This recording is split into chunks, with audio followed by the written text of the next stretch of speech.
Right now, we are also waiting, everybody, on the State Department. They'll be briefing the public as President Trump considers these military options. What is he going to do to respond to the recent chemical attack in Syria? This is one that the White House cannot just sit by and allow. So they're working in coordination with our allies, specifically in Europe, who say we do need to take action as soon as possible on this. But U.S. Ambassador Nikki Haley is also saying it's important that we have all the information before we make a decision. Here she is. Watch. You don't rush decisions like this. If you rush decisions like this, you make a mistake. What we're making sure is that we have all the information to know if we do something, what will happen, how will it happen, and will it hurt anyone? Now, we do know that it was a chemical attack. We do know, our own intelligence has confirmed that. But Nikki Haley actually sounding a little bit like Madeleine Albright there, saying, look, we need to examine this. We need to be thorough. We need to be careful. And we need to be assured in what we're doing. For more, let's go to retired Lieutenant General Jerry Boykin, who joins me now. General, how would you be approaching this? I'm sorry, say that again, please. How do you think we should be approaching the problem in Syria, Bashar al-Assad, and what he has done to his people? Right. First of all, I think that the president's timing has to be perfect on this because the world is watching. And I think that when you're in a coalition, as we are now, he has brought in at least 3 other coalition members. You've got to get it right from the very beginning. I think that he needs to come back at Bashar al-Assad with not only a very devastating attack on his military capabilities, but also one that will send him and the rest of the world a very distinct message that we are not going to stand by and watch people be killed with these chemical weapons, which are weapons of mass destruction.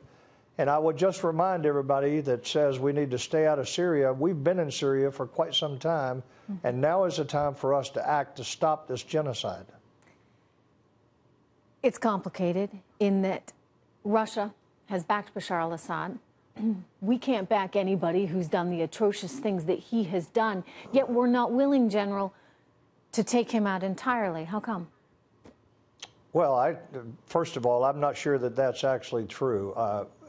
But anytime you try to take a person out, and in my 36 years in special operations, that is a very difficult thing to do. And by the way, we do have, the CIA has covert authorities to be able to do just that, as does the military. But the point is that don't we have a UN resolution against that, by the way, or does it not apply to somebody who's launching chemical attacks on his people? Well, the United Nations is a different issue altogether. But America has an executive order called Executive Order 12333, which talks about how we don't assassinate people for political purposes. But we're at war right now. I mean, we're in a war here in Iraq, and we need to understand and accept that. And I think that taking Bashar al-Assad out is far more problematic and difficult than people think. It's like Kim Jong-un. First of all, you have to know where he is. You have to know to the minute where he is. Secondly, you have to be able to get to him. And remember, we, under Ronald Reagan, we dropped bombs on Gaddafi's tent. The problem was he wasn't in the tent at the time. So it's a very difficult operation. But I think that from my perspective, I see nothing immoral or unethical about taking out an evil despot like Bashar al-Assad. Well, then let me take this forward, because we did that in Iraq. And what we wound up with effectively years down the road was ISIS. If you take Bashar al-Assad out and you do not have a plan for who's going to go in, General, what kind of chaos do you then have? Well, and I think that's a very serious concern, and the timing has to be right. That's why I said that in the beginning. The timing of what we do has to be absolutely perfect in this. But let me say this.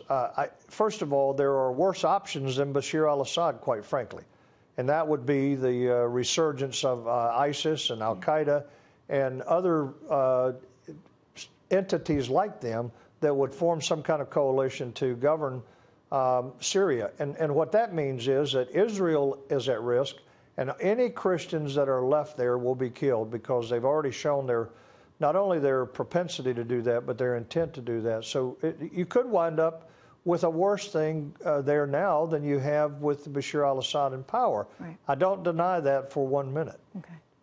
Well, I guess goes back to why we need to be extraordinarily careful about the moves that we make at this point in time while making it clear we're not going to stand for this. General Boykin, good to have you here. Thank you very much.